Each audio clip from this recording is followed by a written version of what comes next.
Ya, selamat sore saudaraku semua dari Sabang sampai Merauke. Ya, sebentar lagi ya, tanggal 18 Oktober ada sidang PMH, perbuatan melawan hukum yang didaftar oleh si Bambang Tri. Kita penasaran ini. Untuk kita buat penasaran sebagai warga negara Indonesia yang baik, kita penasaran apa hasilnya. Nah, walaupun sudah beberapa bukti yang mengatakan semua tuduhan itu adalah bullshit, semua itu bullshit. Nah, tapi ya sudah daftar, dalam gugatannya sudah daftar, yang tentunya proses sedang berjalan. Nah, ada beberapa pernyataan dari teman-temannya Bapak Presiden, dari UGM maupun dari sekolahnya SMA, yang tentunya saya akan tampilkan kepada saudaraku semua. Dengan beberapa teman angkatan November 85. Masuk 80 bukan masuk 82. Masuknya 80. Kita angkatan 80. Sudahnya 85. Nah, kebetulan yang punya kamera ini orangnya. Yang foto-foto ini gitu kan. Yang wisuda barunya juga ini orangnya. Nah, yang bareng-bareng wisuda ada beberapa orang. Saya belakangan. Ya. Kita kloter berikutnya. Jadi dia itu kalau pakai pakaian rapi gini ya. Suatu saat kita habis praktikum manajemen ya, dia bawa map gitu. Saya bilang waktu itu belum presiden ya, kita manggilkan biasanya Jok itu dulu ya. Jok, kamu itu seperti pejabat Jok. Ya netis gitu. Nggak tahunya tadi presiden. Nama saya Joko Wahyudi, lulusan SMPP tahun 1920 yang sekarang bernama SMA Negeri 6 Surakarta. Dengan nomor ijazah saya 0088106. Dengan nomor induk saya 60081. Saya satu kelas dengan Joko Widodo di kelas 3 IPA 2. Saya Mahmud Nurwindu. Saya pernah sekolah di SMA Negeri 6 Solo atau SMPP 40.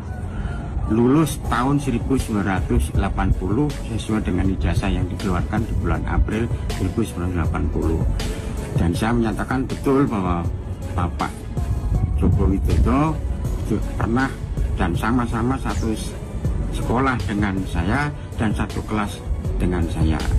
Itu pernyataan yang saya buat dengan sejujurnya dan apa adanya. Berdasarkan dokumen yang ada pada kami bahwa atas nama Joko Widodo adalah lulusan SMA Negeri 6 Surakarta.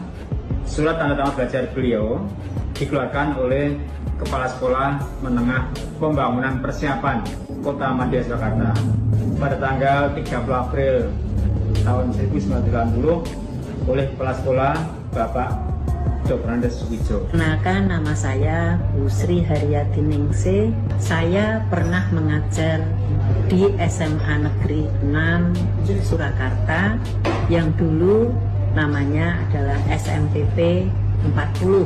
Saya mengajar bidang studi kimia dan saya mengajar Pak Joko Widodo dari kelas 1, 2, dan kalau kamu nggak percaya Bambang Tri, berarti kamu nggak percaya Quran. Kalau kamu nggak percaya Bambang Tri, berarti kamu nggak percaya Quran. Ya, itulah video-video tadi. Nah, yang kemudian dengan beredarnya video-video ataupun di podcast YouTube, undangan yang paling terhormat yaitu adalah Bambang Tri. Wah, ngeri. Yang kemudian si Suginur. Tapi banyak, sebagian besar masyarakat Indonesia ini tidak paham dengan persoalan undang-undang ITE. Terkadang ketika kita memberi informasi yang keterkaitan dengan persoalan ini bahwa akan terjadi penangkapan terhadap Bambang Tri, sebelum penangkapan itu terjadi, kita sudah mewanti-wanti itu kepada teman-teman dan bahkan di media-media selain di YouTube, di media-media lain. Tapi ya itulah netizen Indonesia. Kalau kita terlalu memberi edukasi yang benar, tapi kita dikecam, dikecam bla bla bla bla, tapi tidak masalah bagi saya. Tapi pada intinya kalau orang hukum dia paham betul persoalan ini.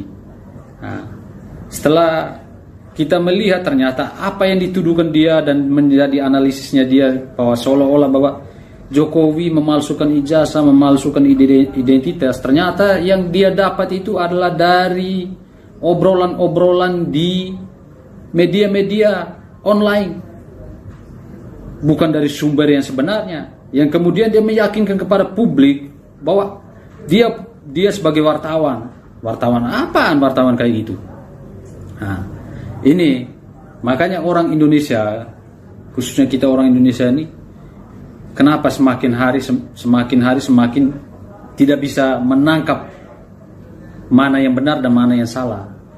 Nah, yang kemudian baru-baru ini ada demonstrasi ini sebenarnya ini harus ada ketegasan dari penyidik, khususnya dari polisi ya.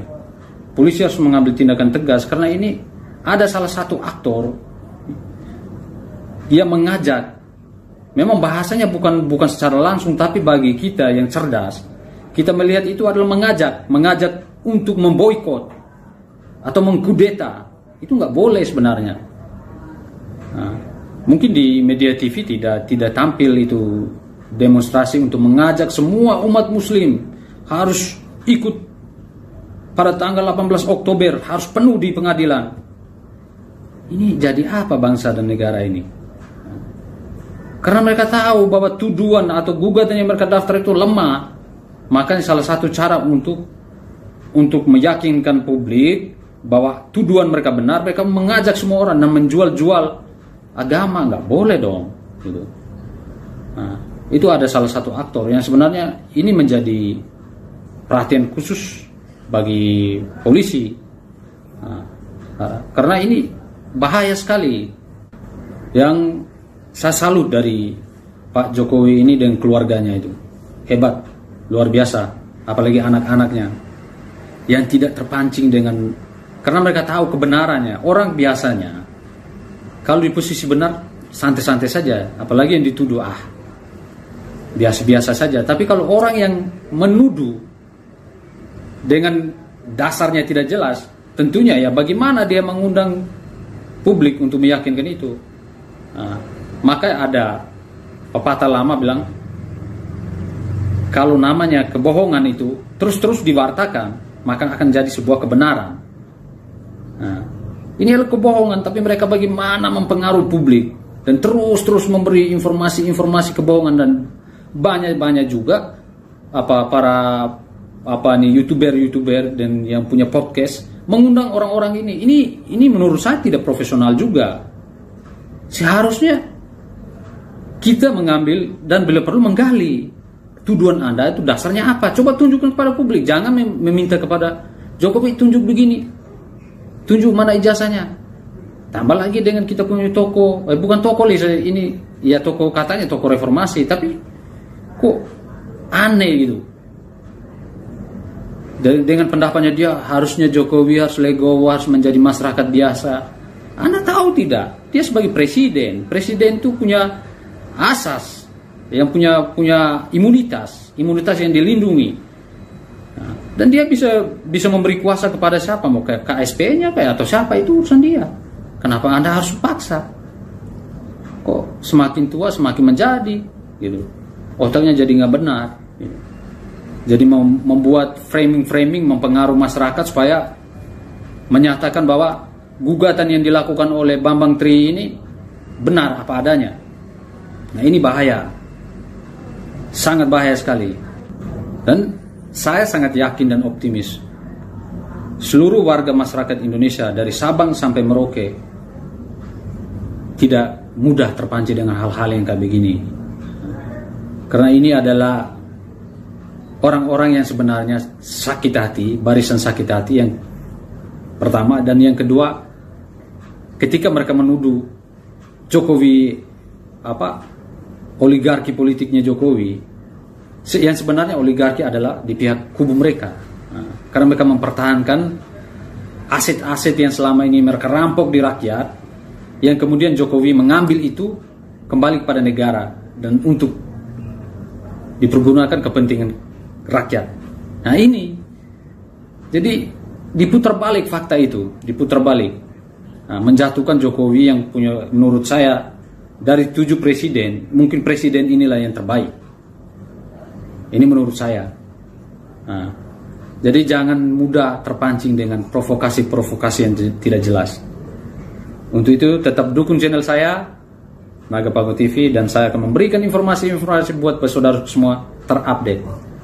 Ingat, jangan terprovokasi.